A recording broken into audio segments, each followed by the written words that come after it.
Technology has completely altered the way our society does things in the past decade.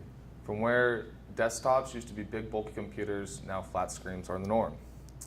But with the smooth touch of a flat screen cell phone, you'd think most answers could be solved, at least if there's internet access. We still have a bunch of problems occurring in our society today that no one really knows where to look to. And no other place is this worse than education. Now, while books are relevant, so are also digital material, and that's why we're in this class.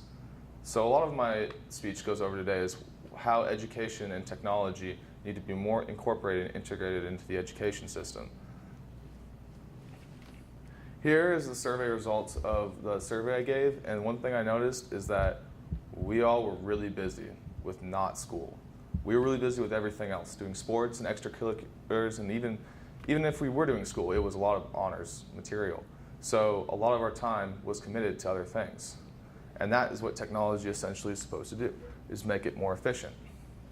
And does anyone know where you'd get a tablet in 2010? Or do you guys remember tablets before that? Well, easy question. There's only one. Thanks to Steve Jobs, after a renovation of the tablet, it introduced a new type of technology design that we haven't seen before. It gave a handheld touchscreen computer the capabilities to do multitude of tasks that someone would usually keep on a note ledger or some writing material. And Associated Press said that eventually more markets will come, and these are the 4 runner-ups, and that's the Samsung Galaxy, the Kindle Fire, which everyone I'm sure is aware of, and Google has made one called the Nexus, I believe, and there's even the Barnes & Noble. But it's really Apple's market, and you can see in the upper right-hand corner, this is from 2011, that they own 9% of the market. They own it. So while other tablets are coming, really Apple is the main leader. This is their smartphone integration. You can see that with Apple and iPhone, with the iPhone and smartphone integration, smartphones have become the new norm. You can access all your information from your phone, even in your classroom. And this causes problems for some educators. And even now in 2013, iPhone has even increased even more with the distribution of its new phones and is now controls even more of the market, where originally they had only about 20 to 30% of the market, and now control 40, if not more. We are in this information age, and 78% of teens own a cell phone today. And this was done, and then 30% of them own a smartphone of some sort, and this has increased by 14% since 2011. And then 23% of them own a tablet device, which is actually comparable to the adult population.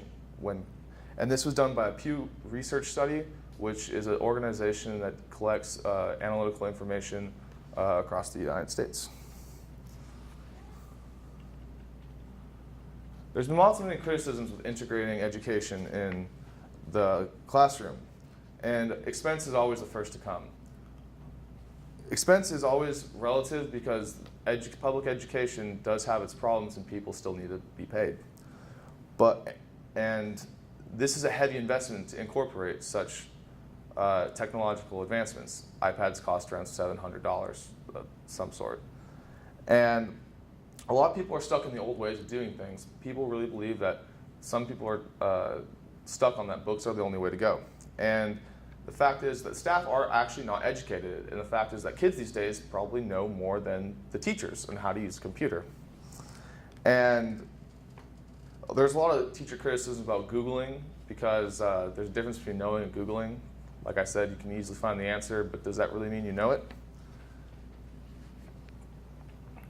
But the thing is, expense being the most important thing, and usually the most wall, is that really it would remove costs.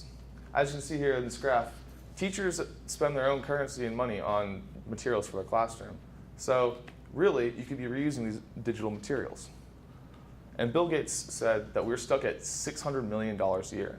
So we're still stuck in our old ways. We're still stuck spending money. But if we were allowed to incorporate new technological advancements such as tablets in the classrooms, we would allow less perishable supplies, less costly textbooks, and in the end, our time would be extended. We would have more time to do things and be more efficient. And as college students, I'm sure you always get really frustrated when a new college book comes out and you have to pay another $150 for it because they changed a few sentences. This especially is detrimental to high schools that have limited budgets and students don't privately buy their books. And where this can be used, students are heterogeneous. They're not all the same, and they need to be adapted to. And this allows a controlled environment that if a teacher realizes a student knows something some different way or some student needs work, they can help or get extra assistance. Also, this makes learning entertaining for students because you can make interactive games and activities. And also, this allows measurement because you're able to measure through the digital devices how many people can record their scores and see improvements. And no matter what, it's really coming, and there's nothing really anyone can do. And they can teach the same principles as any other class, and then it saves time, and it can find any problems with the data. Numbers are everything, all quantitative results. And that's my speech. Floyd.